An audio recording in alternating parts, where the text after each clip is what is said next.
네, 오늘 하나님의 말씀은 사도행전 18장 1절에서 4절입니다. 사도행전 18장 1절에서 4절 저희가 같이 한 목소리로 봉독하도록 하겠습니다. 같이 읽겠습니다. 시작.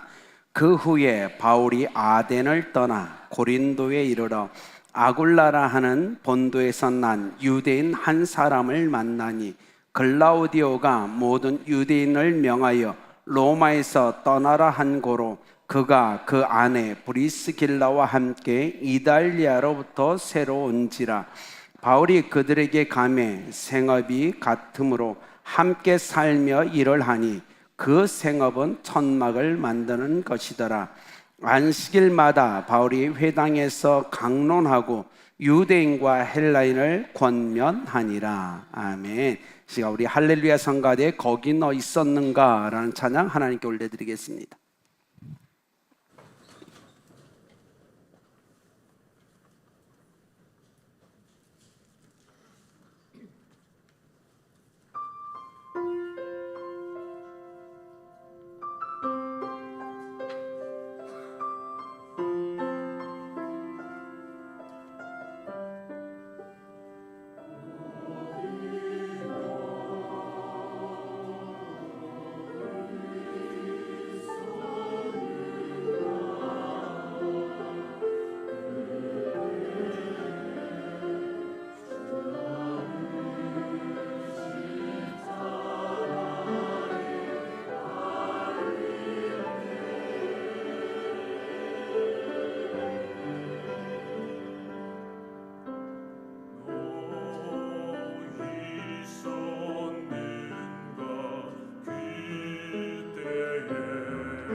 괜찮아요. 감사합니다. 같이 기도하겠습니다.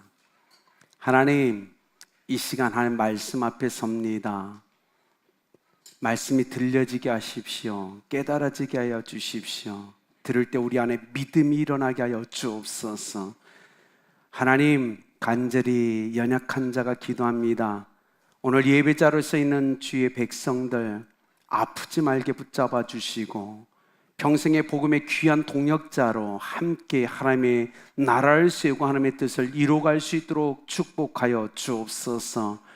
아름다운 교회, 하나님께서 이곳에 세우신 목적과 계획이 분명 있으십니다.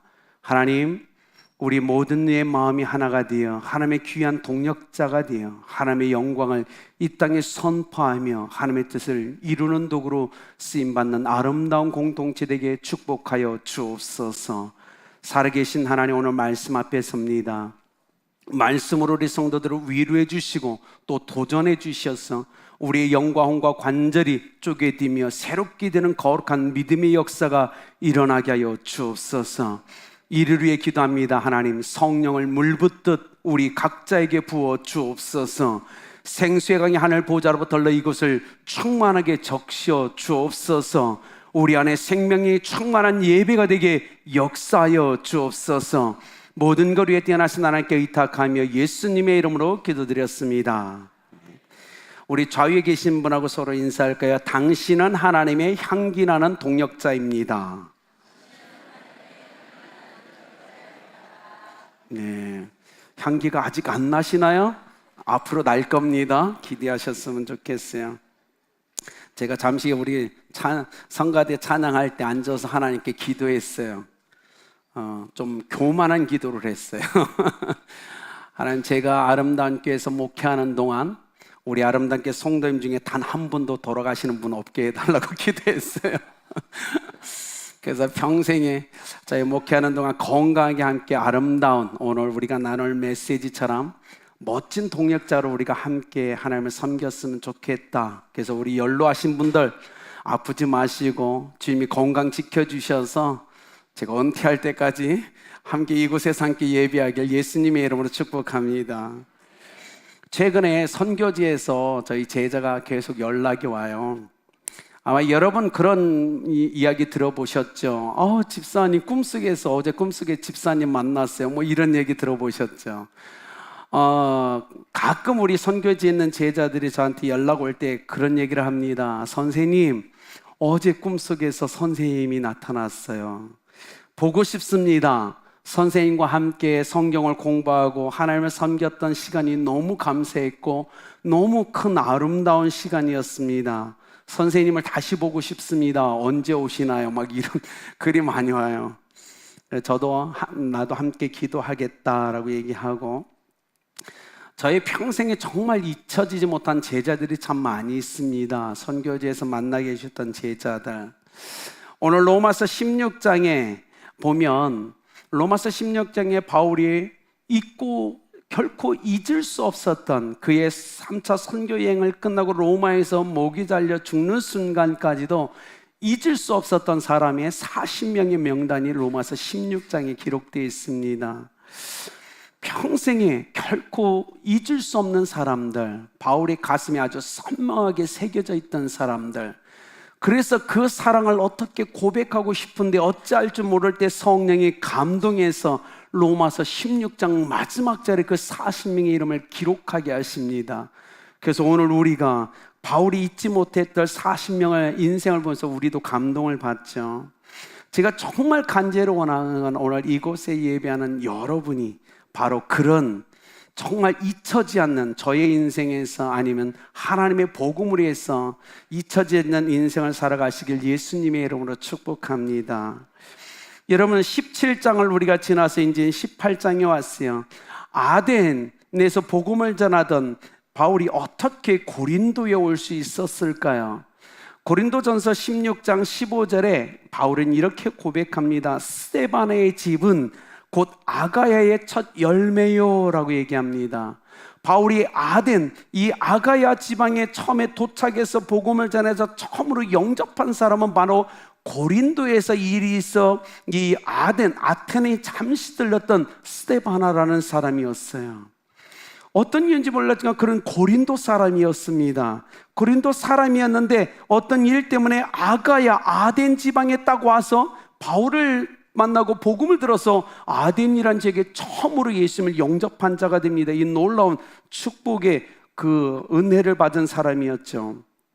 우리가 얘기하는 건 사도행전 17장 34절에 아레오바고 관리 디오누시오와 다말이라는 여인과 몇 사람이 예수님을 믿기 전에 이미 스데바나는 예수님을 영접한 겁니다. 여러분, 십자가에 보인 이 부활의 복음을 들고 예수님을 영접한 이 스데바나를 통해서 아마 교제하면서 바울은 고린도라는 지역이 얼마나 중요했던 곳인가를 아마 자기가 들었던 것 같아요. 그래서 아덴의 복음 사역을 마친 후에 그는 바로 스데바나의 고향인 고린도로 방향을 틀어서 나가게 됩니다. 바울은 아덴을 떠나서 고린도 찾아가 복음을 전하죠. 그런데 고린도에 도착해서 바울이 깨달은 건 이겁니다. 아드리아 해변만 건너면 당시 최대 강국이었던 로마의 심장에 로마가 있다는 걸 알게 돼요. 그래서 로마에 대한 꿈을 거기서 고린도에서 꾸기 시작합니다. 내 끝, 스페인 가기 전에 내가 전 세계를 통일하고 통치하는 로마의 심장, 로마 제국의 심장인 로마에서 내가 복음을 전해야 되겠다고 꿈을 꾸기 시작해요. 그래서 오늘 11절에 보면 이 바울이 고린도에서 1년 6개월의 시간을 보냅니다. 1년 6개월의 시간을 보내면서 성경을 기록해요. 뭐죠? 데살로니가 전서와 후서입니다. 데살로니전서가 바울의 인생의 첫 번째 성경이었죠. 이 고린도에서 처음으로 인생의 성경을 기록하는데 데살로니가 전후서를 써서 보내죠. 그리고 3차 선교 여행 때 다시 고린도에 도착한 바울은 거기서 로마를 향해서 로마에 있는 성도들에게 편지를 써 로마서를 보내기 시작합니다. 그런데 오늘 성경은 이렇게 시작합니다. 바울이 고린도에 도착해서 처음으로 만난 사람은 누구였죠? 아굴라라는 사람이었어요. 근데 아굴라가 어디에서 왔냐면 여기 보면 이탈리아에서 건너왔다는 사실을 우리가 알게 되죠. 아굴라, 이탈리아에서 있다가 어떤 일인지 모르게 고린도에 왔다가 바울을 만납니다. 그리고 바울이 이 아굴라와의 대화를 통해서 이가 벌써 예수님을 믿는 사람이란 걸 알게 돼요. 아마 오순절날 폭발적으로 사람들이 예수 믿고 각 지역으로 흩어졌을 때 그 누군가를 통해서 로마에서 복음을 들었을 거라고 성경학자들은 추정합니다. 그러니 고린도에서 바울과 이 아굴라가 만났을 때 그는 이미 크리스찬이었어요. 그리고 그 교제로 오고 그들은 또 흩어지게 되죠. 여러분, 이것이 놀라운 축복이었죠.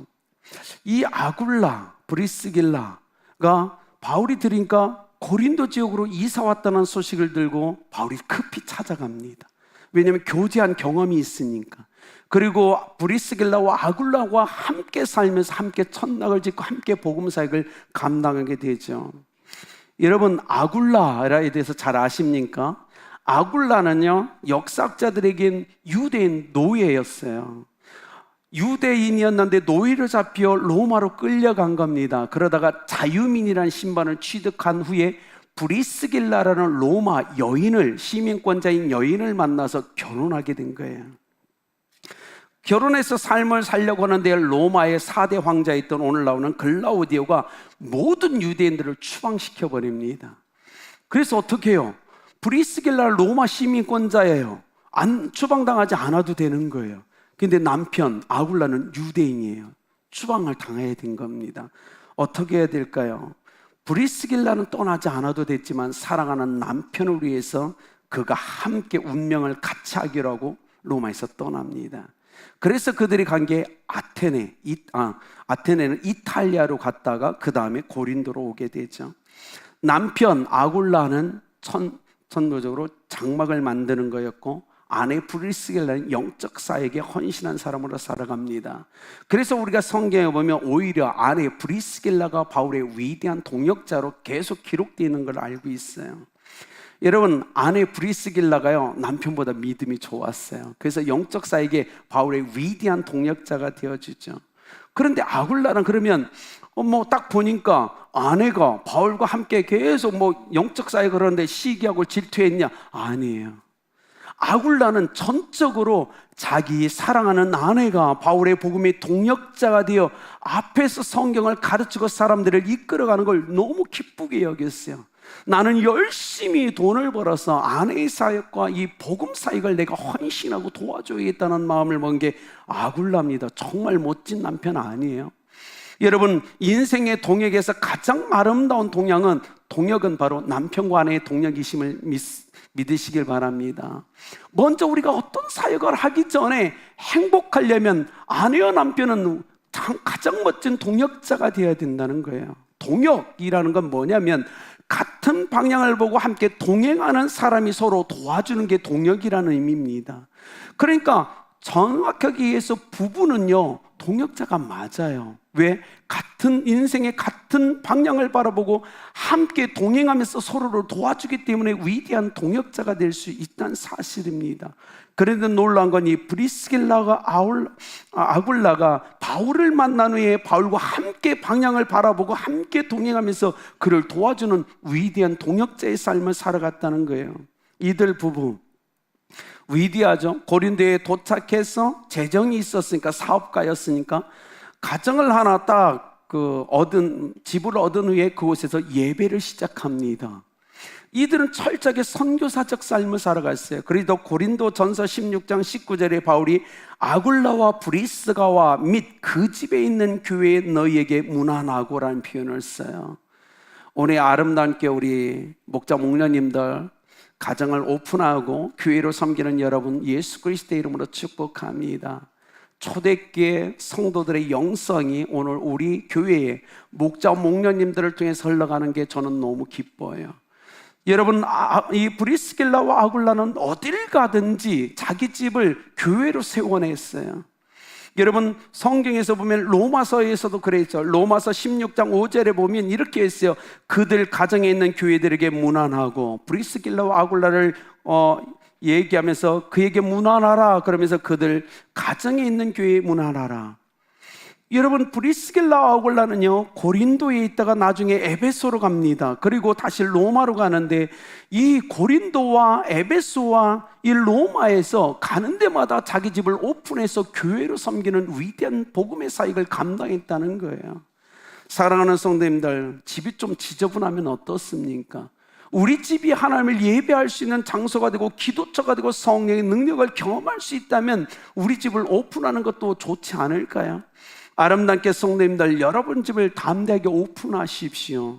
그곳에서 그냥 먹고 마시며 쉼의 터가 아니라 한 발짝 더 나가서 하나님을 예배하고 하나님께 기도하며 성령의 강력한 임재와 역사심 있는 가정으로 만들어내시길 예수님의 이름으로 축복합니다.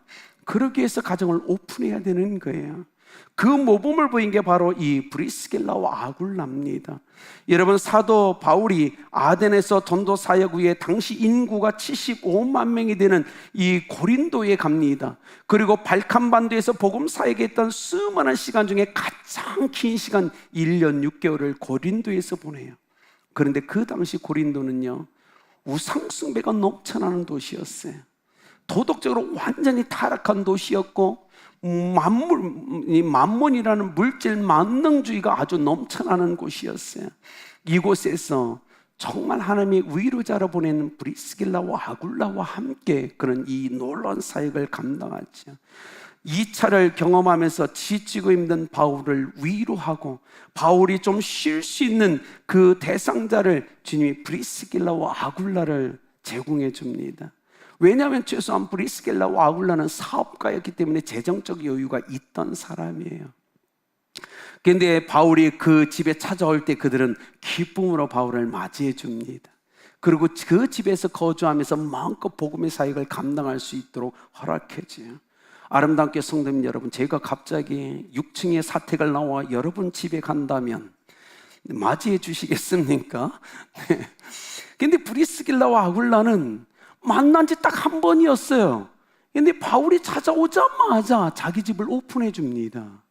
방을 내주는 거예요. 여기서 기거하면서 마음껏 복음의 사역을 감당하십시오. 결코 이것이 쉬운 것이 아니에요. 그래서 선교적 용어로 이런 사람들을 가르쳐 피스메이커라고 합니다. 어느 곳에 가든 평화의 평화를 만들고 평화를 전달하며 평화의 사자로 삶을 살아가는 사람들, 브리스길라와 아굴라는 바울의 선교사에게서 철저한 피스메이커가 되어줘요. 여러분이, 저는 간절히 원합니다. 아름답게 성도님들, 회사를 가든 직장이나 사업체를 가든 어딜 가든 여러분이 피스메이커, 평화의 사람으로 살아가시길 예수님의 이름으로 축복합니다. 이건 놀랍죠. 여러분, 우리가 잘 아는 것처럼 유대인들은 자녀가 태어나서 죽을 때까지 먹고 살 수 있는 기술을 한 가지를 어릴 때부터 가르쳐 주죠. 왜냐하면 아굴라도 유대인이었어요. 부모님이 그에게 가르친 게 바로 천막 만드는 거였고, 바울 또한 반쪽은 유대인이었어요. 그래서 이 유대인 부모로부터 받은 게 바로 장막 만드는 일이었어요. 공부만 시키지 말고 여러분 자녀들이 먹고 살 수 있는 길을 가르쳐 주길 예수님의 이름으로 축복합니다. 여러분, 그렇게 삶을 살아도 둘이가 만났죠. 아굴라, 이 유대인 디아스포라 후예였죠. 영적으로 너무 잘 준비되고 그리고 헌신된 평신도였어요. 그들은 선교사가 아니었어요. 그러나 선교사보다 더 많이 이사를 했고, 선교사보다 더 많은 작집을 오픈했고, 선교사보다 더 많이 복음 전도에 열정을 가졌던 평신도였다는 겁니다. 그래서 여러분 아십니까? 기독교 역사 속에서 선교 역사를 보면 대부분의 선교 역사를 주도했던 사람들은 평신도였다는 사실을 우리는 깨달아야 돼요. 목회자들이 아니었어요. 퍼센트로 따지면 80% 이상, 아니 90% 이상이 평신도였어요. 하나님 그들을 통해서 복음이 열방 가운데 흩어가도록 역사하셨죠. 여러분, 브리스길라와 아굴라가 오늘 왜 고린도에 왔을까요? 그들은 사업가들이었어요. 그러나 단순히 사업을 위해서 고린도에 온 것이 아니었죠. 고린도는 고대 올림픽, 올림피아차란 고대 올림픽이 열리는 곳과 별도로 고린도 지역에 이스트미아라는 경기가 2년마다 아시안 게임이 열리는 장소가 바로 고린도였어요. 이스트미아라는 경기는 바다의 신 포세이돈을 기념하면서 주변에는 많은 사람들이 몰려와 운동 경기를 하는 경기였죠. 그러니까 어마어마한 사람들이 2년에 한 번씩 몰려오는 거예요. 사업가였던 아굴라와 브리스길라는 그 경기의 특수를 기대하고 고린도에 온 겁니다. 그런데 그들이 스스로 온 게 아니었어요. 하나님의 디자인이었죠. 그래서 고린도에서 하나님의 놀라운 계획 가운데 바울을 만납니다. 브리스길라와 아굴라, 참 멋진 사람들. 바울과 함께 천막을 만들면서 붙여진 이름이 텐트 메이커라는 자비량 선교사라는 이름을 그래서 붙여준 겁니다. 낮에는 텐트를 만들어 매매하고 저녁에나 안식일에는 복음을 전하는 삶을 철저하게 살아가죠. 이 복음을 전하고 가르치는 동역자 중에서 바울의 인생에 가장 잊혀지지 못하는 게 바로 브리스길라와 아굴라죠. 바울이 이렇게까지 얘기했어요. 브리스길라와 아굴라는 나를 위하여 자기 목숨까지도 내어놓았다고 얘기하는 겁니다. 너무 위대하지 않아요? 여러분, 이들 부부는 바울과 같은 선교사는 분명 아니었습니다. 고린도, 에베소, 로마의 가정을 통해서 교회를 세웠던 바울의 위대한 복음의 동역자, 선교사는 아니었지만 누구보다도 선교사적 삶을 살았던 평신도, 이들을 통하여 하나님은 기독교 역사를 지금까지 이끌어 오셨다는 거예요. 사랑하는 여러분, 저는 여러분이 선교사적 삶을 살아가시길 예수님의 이름으로 축복합니다. 마지막 시대에 우리 교회가 추구해야 될 것은 바로 이거예요. 우리는 가정과 교회, 선교를 목표로 지금 성장해 가고 있습니다. 여러분, 브리스길라와 아굴라 부부는 바울의 목숨까지도 내어놓았어요. 바울이 복음을 전하지 않았다면 그를 위해서 목숨을 내어놓을 이유가 하나도 없었어요. 그러나 복음을 위해, 바울이 하는 그 사역을 위해 그들은 목숨까지 내어놓습니다. 그래서 바울이 로마에서 참수형으로 목이 잘리죠. 그 뒤를 따랐던 게 바로 브리스길라와 아굴라입니다. 둘도 바울의 뒤를 이어 목이 잘려서 순교합니다. 로마 캐톨릭 교회는 그래서 순교자의 역사 가운데 7월 8일을 이들 브리스길라와 아굴라의 순교를 기념하는 날로 지금도 지내고 있다는 사실을 우리는 기억해야 돼요. 여러분, 제 인생에도 잊혀지지 않는 사람이 꽤 많아요. 선교사일 때 제가 예전에도 한번 얘기한 적이 있어요. 수원의 한 집사님, 그때는 집사님이었죠. 지금 권사님이 됐는데, 아들이 초등학교 때 머리에 암이 발생한 거예요. 그런데 이 꼴을 열고 한 번 수술할 때 수천만 원이 돈이 되는데 그때는 집에 그렇게 부유한 상황이 아니었어요. 한 번 수술, 두 번, 세 번, 네 번, 다섯 번, 여섯 번 선교지 했는데 그다음에 070을 쓸 때니까 계속 연락이 오는 거예요. 선교사님 기도해 주세요. 우리 아이가 이번에 첫 번째 수술, 두 번째 수술 계속 기도했죠. 그런데 여러분, 의료비가 전액 지원이 안 되는데 한 번 수술할 때마다 수천만 원씩 깨는데 집에 돈이 하나도 없는 겁니다. 그런데 그 부부가 참 대단한 믿음의 사람이에요. 개인적으로 6명의 선교사를 매달 10만 원씩 60만 원씩 후원하고 있었어요. 그러니 여러분 고민되지 않겠어요? 아들 수술하니까 수천만 원인데 매달 선교사로 해서 60만 원씩 선교비를 보낸 것을 수백 번 포기하고 싶었대요. 수백 번 그 60만 원을 포기해서 아들 수술비를 대야 돼. 그 고민에 빠졌다고 얘기하는 거예요. 항상 친척, 가정, 지인들에게 돈을 구워서 수술비를 마련하고 수술비를 대야 되는데 선교사님들에게 매달 보내는 60만 원을 어떻게 해야 될까? 그 집사님, 내겐 10만 원이 아무것도 아니지만 선교사님들에겐 큰 돈인데 어떻게 해야 되지? 그거를 1년이 아닙니다. 거의 5년, 6년, 7년, 8년 장시간 동안 끊임없이 자기는 돈을 빌려서 선교비로 보내셨어요. 저희가 2018년 한국에 올 때까지 보내셨어요. 어떤 역사를 이루셨을까요? 그 아들 여러분 깨끗하게 낳았습니다. 결혼까지 했어요. 놀라운 은혜죠. 그 집사님 가정은 어떻게 됐을까요? 제가 잊지 못하는 그 집사님,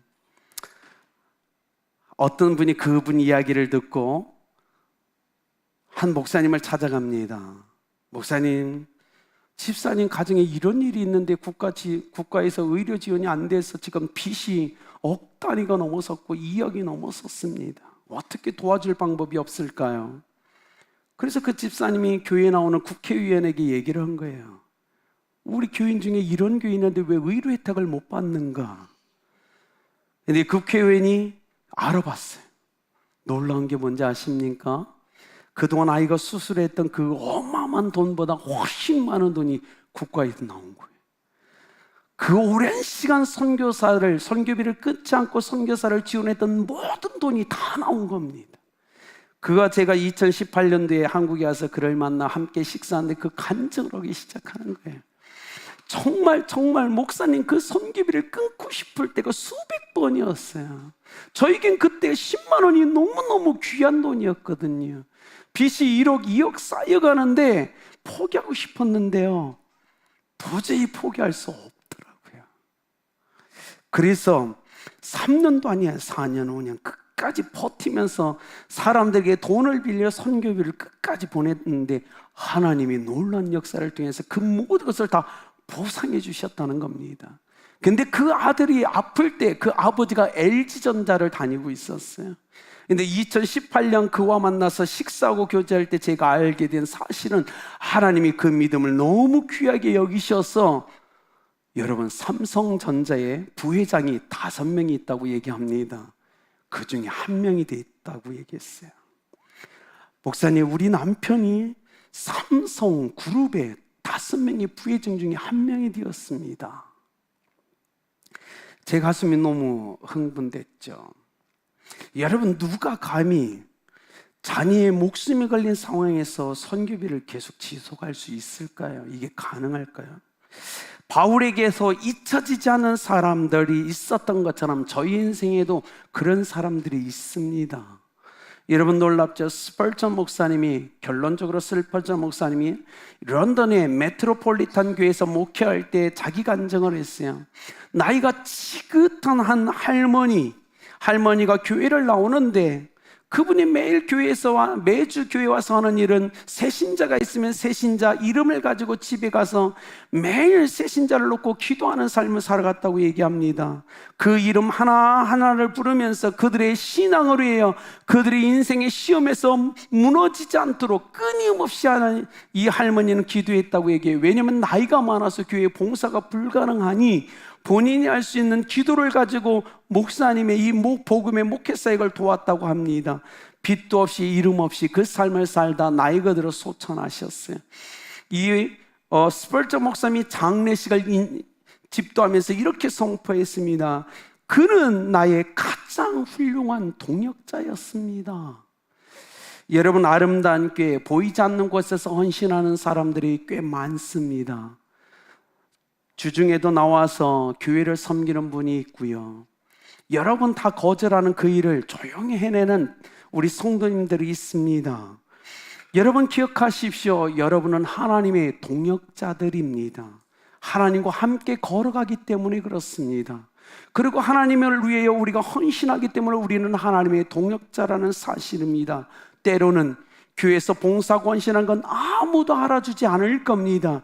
어떤 사람도 여러분을 칭찬해 주지 않을 겁니다. 그러나 기억하십시오. 우리는 하나님의 동역자이니 하나님은 꼭 기억해 주실 겁니다.